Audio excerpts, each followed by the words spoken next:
అనంత కరుణామయుడు అపార కృపాశీలుడు అయిన అల్లాహ్ పేరుతో ప్రారంభిస్తున్నాను.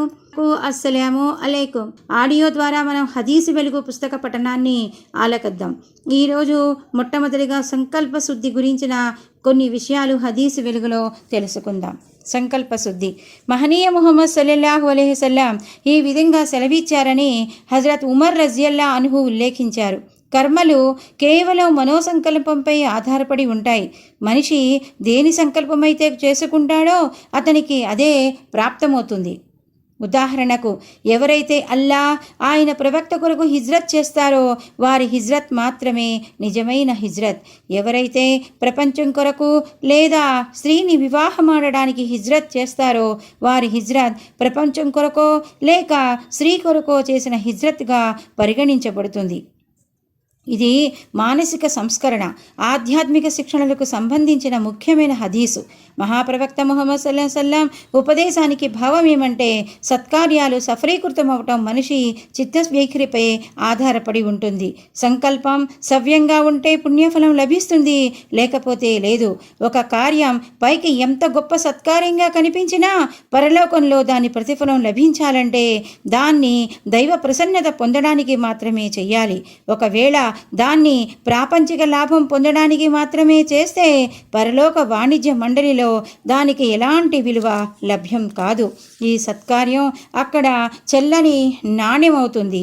ఈ యథార్థాన్ని విశదపరచడానికి మహాప్రవక్త ముహమ్మద్ సల్లల్లాహు అలైహి వసల్లం హిజ్రత్ను ఉదహరించారు. చూడండి, హిజ్రత్ నిజంగానే ఎంతో గొప్ప త్యాగం, గొప్ప సత్కార్యం. కానీ అల్లాహ్ ఆయన ప్రవక్త ఆజ్ఞ మేరకు హిజ్రత్ చేయక కేవలం తన ఐహిక వాంఛల పరిపూర్తికి మాత్రమే చేస్తే ఇంత గొప్ప సత్కార్యంగా కనిపించే ఈ పని ద్వారాను పరలోకంలో ఎలాంటి పుణ్యఫలం ప్రాప్తం కాదు. అంతేకాక ప్రజల్ని మోసపుచ్చినట్లు కూడా అభియోగం మోపబడుతోంది. ఇంకా రెండవ హదీస్, అల్లాహ్ మీ రూపురేఖల్ని, మీ సిరి సంపదల్ని చూడడు, మీ అంతర్యాలను, మీ ఆచరణలను చూస్తాడు అని మహాప్రవక్త ముహమ్మద్ సల్లల్లాహు అలైహి వసల్లం ప్రవచించినట్లు హజరత్ అబూ హురైరా రజియల్లా అన్హు ఉల్లేఖించారు. హజరత్ అబూ హురైరా రజియల్లా అన్హు దైవ సందేశహరు సల్లల్లాహు అలైహి వసల్లం మీద బోధిస్తూ విండగా విన్నాను అని అన్నారు. ప్రళయ దినం నాడు అందరికంటే ముందు షహాదత్, దైవ మార్గాన ప్రాణత్యాగం చేసి అమరగతి పొందిన వ్యక్తికి ప్రతికూలంగా తీర్పు చెప్పడం జరుగుతుంది. అతన్ని దైవ న్యాయస్థానంలో హాజరుపరిచిన తరువాత అల్లాహ్ అతనికి తాను ప్రదానం చేసిన అనుగ్రహాలన్నింటినీ గుర్తు చేస్తాడు. అవన్నీ అతనికి జ్ఞాపకం వస్తాయి. అప్పుడు నా అనుగ్రహాలను పొంది నీవు సాధించిందేమిటి అని అల్లాహ్ ప్రశ్నిస్తాడు. అతను, నేను నీ ప్రసన్నతను పొందడానికి నీ ధర్మానికి విరోధులైన వారితో యుద్ధం చేశాను, చివరికి ప్రాణాన్ని సైతం త్యాగం చేశాను అని విన్నవించుకుంటాడు. దానికి దేవుడు అతనితో, నా కోసమే నీవు పోరాటాడటం శుద్ధ అబద్ధం. నువ్వు పోరాడింది, ప్రాణత్యాగం చేసింది జనులు నిన్ను ధీరుడు, సూర్యుడు అనాలనే. తదనుగుణంగా ఆ ప్రతిఫలం నీకు ప్రపంచంలోనే లభించింది అని అంటాడు. ఆ తరువాత ఆ అమరగతుణ్ణి బోర్లా పడవేసి ఈడ్చుకుని పోయి నరకంలో పడవేయవలసిందని ఆదేశించటం జరుగుతుంది. అలాగే అతన్ని నరకంలో పడవేస్తారు. తరువాత మరో వ్యక్తిని దైవ న్యాయస్థానంలో హాజరుపరుస్తారు. అతను ధర్మజ్ఞాని, ధర్మబోధకుడు, ఖురాన్ పాఠకుడును. అల్లాహ్ తన వరప్రసాదాలను అతనికి జ్ఞాపకం చేస్తాడు. అవన్నీ అతనికి జ్ఞాపకం వస్తాయి. అతన్ని, వీటిని పొంది నీవు సాధించిందేమిటి అని అడుగుతాడు అల్లాహ్. అతను వినయంగా చెప్పుకుంటాడు, ప్రభు, నేను నీ కొరకు నీ ధర్మజ్ఞానాన్ని అభ్యసించాను, నీ కోసమే దాన్ని ఇతరులకు బోధించాను, నీ కొరకే ఖురాన్ పఠించాను.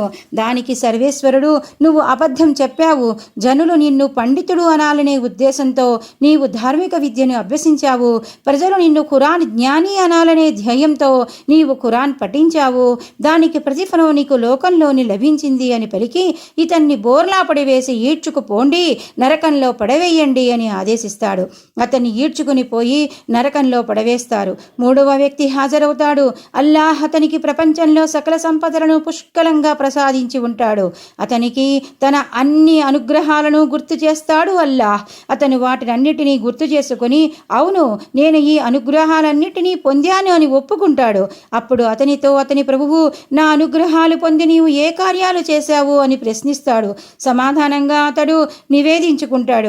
ఏ మార్గాల్లో ధనం ఖర్చు పెట్టడం, నీకు ప్రీతికరమో ఆ మార్గాలన్నిటిలో నీ ప్రసన్నత కొరకు నేను ధనం ఖర్చు చేశాను అని.